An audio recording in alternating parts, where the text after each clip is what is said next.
வணக்கம் நேர்களே, நான் உங்கள் ஆஸ்ட்ரோ பூர்ணா. இன்னைக்கு நாம பார்க்கக்கூடிய பதிவு மே மாத பலன்கள். இந்த மே மாதத்துல இருக்கக்கூடிய கோச்சார கிரகங்களின் பெயர்ச்சிகள் அப்படின்னு பார்க்கும்போது 12ஆம் தேதி மே மாதம் செவ்வாய் பகவான் 45 நாட்களுக்கு பிறகு பெயர்ச்சி ஆகிறார். மீன ராசியில இருக்கக்கூடிய அந்த செவ்வாய் மேஷ ராசிக்கு தன்னுடைய சொந்த ஆட்சி வீட்டிற்கு பெயர்ச்சியாகி வருகிறார். அடுத்து 14ஆம் தேதி சூரியனும் புதனும், சூரியன் இந்த மாதத்துல முற்பகுதியில ஆட்சி பெற்றும் உச்சம் பெற்றும், அடுத்து பிற்பகுதியில பாத்தீங்கன்னா காலபுருஷனுக்கு 2ஆம் இடத்திலையும் பயிற்சியாக போகிறார். அதனால சூரியனும் புதனுமாக சேர்ந்து 2 கிரகங்களும் 15ஆம் தேதி அந்த ரிஷப ராசிக்கு பயிற்சியாகின்றனர். அடுத்து 14ஆம் தேதி சுக்கிரன் ஆகப்பட்டவர் தன்னுடைய ஆட்சி வீடான அந்த ரிஷப ராசியிலிருந்து மிதுன ராசிக்கு பயிற்சியாகிறார்.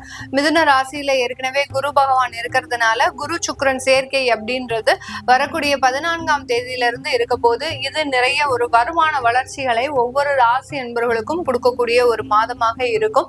இந்த மாதத்தின் இறுதியில புதன் பகவான் அந்த ரிஷப ராசியிலிருந்து தன்னுடைய சொந்த ஆட்சி வீடான அந்த மிதுன ராசிக்கு பயிற்சியாகிறார். இந்த மிதுன ராசியில அந்த புதன் பகவான் வரும்போது அந்த குரு பகவானும் சேர்ந்து இருக்கும் போது இந்த இடத்துல இந்த மாதத்தின் பிற்பகுதியில 3 கிரகங்களின் சேர்க்கை அப்படின்றது இருக்கு. இதனால ஒவ்வொரு ராசி என்பவர்களுக்கும் இந்த மாதத்துல என்ன மாதிரியான ஒரு பலன்கள் கிடைக்க போகுது, ஏன்னா வருட கிரகங்கள் அப்படின்னு சொல்லக்கூடிய கேது ராகு அப்படின்றது சிம்ம ராசியிலையும் கும்பராசிலையும் சனி பகவான் மீன ராசியிலையும் இருக்கிறார். மாத பலன்கள் கணிக்கும் போது எப்போதுமே நம்மளுக்கு அந்த மாத கிரகங்கள் தான் முக்கியத்துவம் வாய்ந்தவையாக இருக்கும். அந்த மாத கிரகங்கள் சில பெயர்ச்சி ஆகும் போதும் அந்த கிரகங்களின் நகர்வுகள் மிகப்பெரிய ஒரு தாக்கத்தை அவரவர்களினுடைய வாழ்க்கையில ஒவ்வொரு ராசி என்பவர்களுக்கும் கொடுக்கும். அதை பற்றி தான் நம்ம இந்த பதிவுல தெளிவா பார்க்க போறோம். இந்த சேனலை முதல் முறையா பாக்குறீங்க அப்படின்னா சப்ஸ்கிரைப் பண்ணிக்கோங்க, பெல் பட்டன்ல ஆல் ஆப்ஷன் சூஸ் பண்ணிக்கோங்க. சிம்ம ராசி காலபுருஷனுக்கு 5ஆம் இடமான அந்த பூர்வ புண்ணிய ஸ்தானத்துல இருக்கக்கூடிய ஒரு ராசி இந்த சிம்ம ராசி.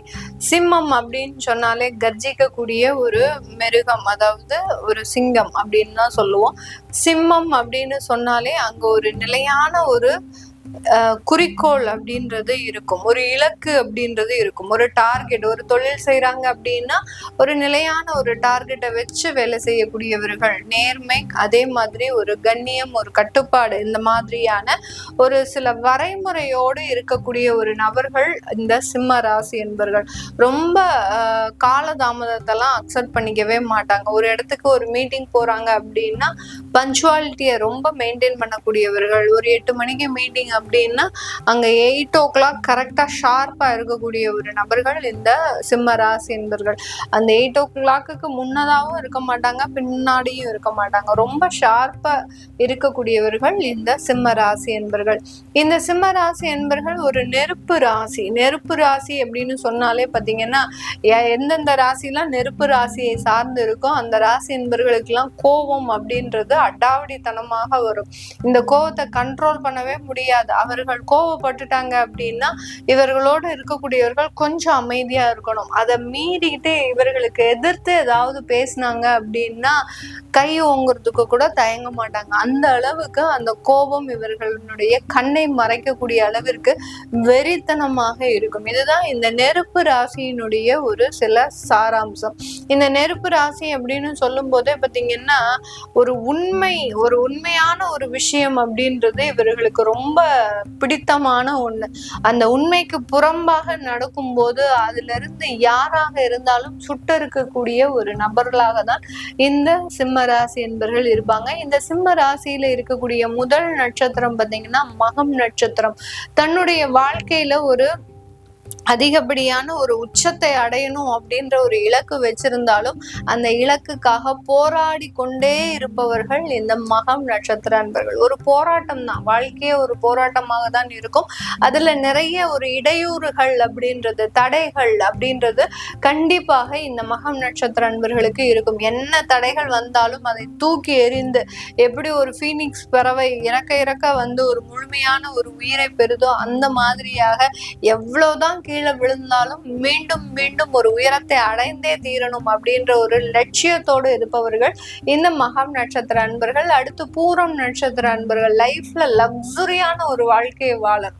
ஏன்னா காலபுருஷனுக்கு 5ஆம் இடம் அடுத்து சுக்கிரனுடைய நட்சத்திரம் அப்படின்றதுனால பாத்தீங்கன்னா லைஃப்ல ஒரு அதிகாரத்தன்மை, ஒரு லக்ஸுரியான, ஒரு நாகரிகமான, ஒரு ஆடம்பரமான ஒரு வாழ்க்கையை அனுபவிக்கணும் அப்படின்ற ஒரு வெறியோடு தன்னுடைய வாழ்க்கையை நடத்துபவர்கள் இந்த பூரம் நட்சத்திர அன்பர்கள்.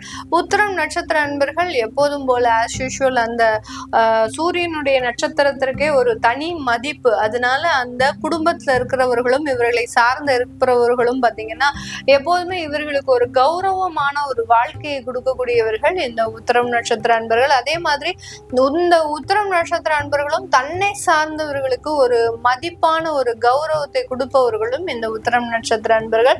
ஒரு குடும்ப பொறுப்பு அப்படின்றது அதிகப்படியாக சுமப்பவர்களும் இந்த உத்திரம் நட்சத்திர அன்பர்கள் தான். இப்படிப்பட்ட நட்சத்திரத்தை கொண்ட இந்த சிம்ம ராசி அன்பர்களுக்கு இந்த மே மாதத்துல ஒரு சில விடிவுகள் வருமா அப்படின்ற ஒரு எதிர்பார்ப்புகள் இருக்கு. அதுல மிகப்பெரிய ஒரு எதிர்பார்ப்பு வேலை ரீதியான எதிர்பார்ப்பு. நிறைய சிம்ம ராசி அன்பர்களுக்கு வேலை ரீதியான பாதிப்புகள், திடீர்னு ஒரு வேலை பதவிகள் பறிபோன ஒரு விஷயம், அடுத்து பாத்தீங்கன்னா வெளிநாட்டிலேயே இவர்களுக்கு அதிகப்படியான ஒரு தொந்தரவுகள், இதெல்லாமே அனுபவித்து கொண்டிருக்கின்ற இந்த சிம்ம ராசி என்பவர்களுக்கு இந்த மாதத்துல மிகவும் ஒரு ஆச்சரியமான ஒரு விஷயம் அப்படின்னு என்ன கேட்டீங்கன்னா, உங்களுக்கு பதவி பறிபோகிற மாதிரி, வேலை போகிற மாதிரி ஒரு சூழ்நிலையை கொண்டு வந்து கடைசி அந்த வேலையில எந்த பாதிப்பும் இல்லாமல் மீண்டும் மறுபடியும் உங்களுடைய இயல்பு நிலைக்கு திரும்பக்கூடிய ஒரு அமைப்பு அப்படின்றது, ஒரு சாதகமான ஒரு அமைப்புன்றது இந்த சிம்ம ராசி என்பவர்களுக்கு ஒரு நிம்மதி பெருமூச்சு விடக்கூடிய ஒரு மாதமாக தான் இருக்க போகுது. ஏன்னா மே மாதத்தை தான் இவங்க எப்போதுமே டார்கெட் பண்ணியிருப்பாங்க.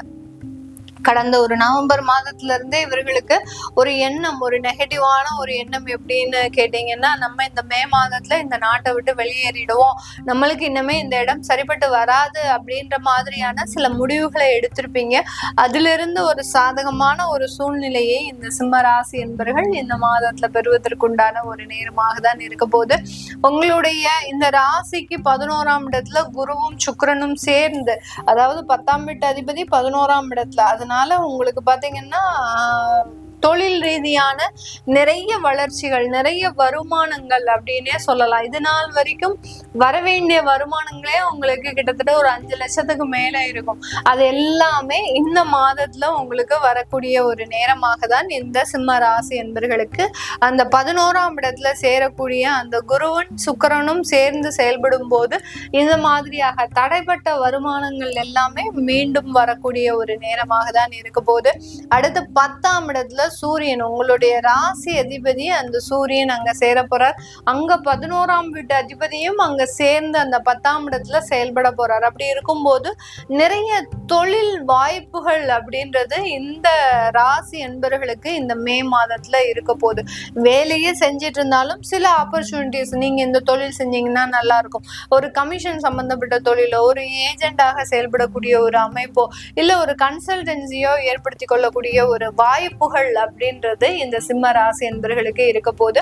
அதே மாதிரி அரசாங்க உத்தியோகத்துல இருக்கக்கூடியவர்களுக்கு நல்ல ஒரு பதவி உயர்வுகள், இந்த மாதிரியான ஒரு பதவிகளை நீங்க பார்த்திருக்கவே மாட்டீங்க. அந்த மாதிரியாக உங்களுக்கு உண்டான ஒரு நாலேஜுக்கு, உங்களுக்கு உண்டான திறமைக்கு உண்டான ஒரு அங்கீகாரம், ஒரு மதிப்பு, ஒரு கௌரவம், அந்த அலுவலகத்துல இது நாள் வரைக்கும் ஒரு ஏளனமாக பார்க்கப்பட்ட இந்த சிம்ம ராசி அன்பர்களுக்கு ஒரு நல்ல ஒரு உயர்ந்த பதவி, இது எல்லாமே கிடைக்கிறதுக்கு உண்டான ஒரு அமைப்பை இந்த 10ஆம் இடத்துல இருக்கக்கூடிய அந்த சூரியனும் புதனும் மிக அருமையாக, எப்படி கையில லட்டு கிடைச்சா நம்மளுக்கு எவ்வளவு ஒரு பெரிய ஆனந்தமாக இருக்குமோ அந்த அளவுக்கு எல்லாமே கைமேல் பலன் வந்து சேரக்கூடிய ஒரு மாதமாக தான் இந்த சிம்ம ராசி என்பவர்களுக்கு இருக்க போகுது. இது எல்லாமே உண்மையா, இதெல்லாமே கற்பனையா அப்படின்னு நினைக்கக்கூடிய அளவிற்கு அந்த கேது என்ற அந்த கிரகம் பாத்தீங்கன்னா அந்த ராசியின் மீது இருக்கிறதுனால சில சஞ்சலப்புகள் அப்படின்றது, ஒரு சலசலப்பு இருந்துகிட்டே இருக்கும்.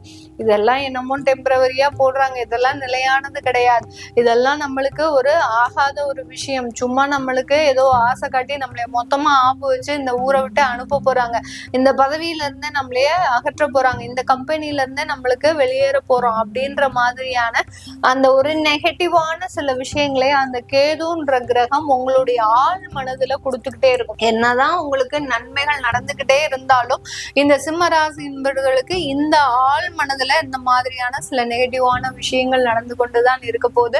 அது போக இந்த இடத்துல பாத்தீங்கன்னா இந்த சிம்ம ராசி என்பவர்களுக்கு வரன் தேடக்கூடிய முயற்சிகள்ல பெரிய அளவுக்கு இந்த மாசம் கான்சென்ட்ரேட் பண்ணாதீங்க. பண்ணுனீங்கன்னா உங்களுக்கு பிடிச்ச மாதிரியான வரன் அமையாது. ஏன்னா உங்களுடைய கலத்திராதிபதி 8ஆம் இடத்துல சஞ்சாரம் செய்யறதுனால பிடிச்ச மாதிரியான ஒரு வரன் அமையிறது அப்படின்றது ரொம்ப ரிஸ்கான விஷயம். அடுத்து காதல் போன்ற விஷயங்கள் பெற்றோரின் சம்மதத்திற்கு போகாது, பெற்றோரினுடைய கவனத்திற்கு போச்சு அப்படின்னா அந்த காதல் பிரேக் ஆகிறதுக்கு உண்டான ஒரு வாய்ப்புகள் தான் இந்த சிம்மராசி என்பவர்களுக்கு இருக்கு. குழந்தைகள் அவர்களினுடைய படிப்பு சம்பந்தப்பட்ட விஷயத்துல ரொம்ப கவனமாக சில முடிவுகளை எடுக்கக்கூடிய ஒரு தருணமாக இருக்கும். வியாதி சம்பந்தப்பட்ட விஷயத்துல பாத்தீங்கன்னா இந்த சிம்ம ராசி என்பர்கள் தன்னுடைய எலும்பு சம்பந்தப்பட்ட விஷயங்கள்ல ரொம்ப கேர்ஃபுல்லா இருக்கணும். ஒரு இடத்துக்கு போறாங்க அப்படின்னா, ஒரு வண்டியில போறாங்க, இளைஞர்கள் வண்டியில போறாங்க அப்படின்னா ரொம்ப கவனமாக இருக்கணும். ஏன்னா விபத்துகள் ஏற்படுவதற்கும் அடுத்து எலும்பு சம்பந்தப்பட்ட சில பிரச்சனைகள் ஏற்படுவதற்கும் உண்டான ஒரு நேரமாக இருக்கும். நீங்க புதுசா எங்கேயாவது போய் கம்பெனில ஜாயின் பண்ணியிருப்பீங்க, அந்த மாதிரியான விபத்துகள் ஏதாவது வரும், திரும்ப 3 மாதம் லீவு போட வேண்டிய ஒரு சூழ்நிலை. இது எல்லாமே அஷ்டம சனி அப்படின்றது இந்த சிம்மராசி என்பவர்களுக்கு செயல்படக்கூடிய ஒரு தருணம். அதனால ரொம்ப கேர்ஃபுல்லா வெளியில போறது வர்றது இதெல்லாமே இந்த சிம்மராசி என்பவர்களுக்கு இருக்கக்கூடிய ஒரு நேரம். அடுத்து வயது மூத்தோர்கள் இவர்களினுடைய உடல் நலன்ல ரொம்ப கேர்ஃபுல்லா இருக்கணும். கிட்னி சம்பந்தப்பட்ட தொந்தரவுகள், சிறுநீரக கோளாறுகள் அப்படின்றது ஏற்படுறதுக்கு உண்டான ஒரு வாய்ப்புகள் அதிகமாக இருக்கு. இது எல்லாத்தையுமே கவனமாக மருத்துவ ஆலோசனை பெறது நல்லது. இது எல்லாமே நம்ம கோச்சார நிலவரப்படி பலன்களை கணிச்சு சொல்லியிருக்கிறோம். உங்களுடைய சுய ஜாதக திசாபுத்தி பலன்களை பார்க்கணும் விருப்பப்படுறவங்க கீழே இருக்கிற நம்பருக்கு வாட்ஸ்அப்ல மெசேஜ் அனுப்புங்க. அதற்குண்டான விவரங்கள் தெரிய வரும். ஜாதகம் எழுதணும், நியூமராலஜி படி பெயர் வைக்கணும்னு நினைக்கிறவங்களும் கீழே இருக்கிற நம்பருக்கு வாட்ஸ்அப்ல மெசேஜ் அனுப்புங்க. அதற்குண்டான விவரங்களும் தெரிய வரும். உங்களிடமிருந்து விடைபெறுவது உங்கள் ஆஸ்ட்ரோ பூர்ணா. நன்றி, வணக்கம்.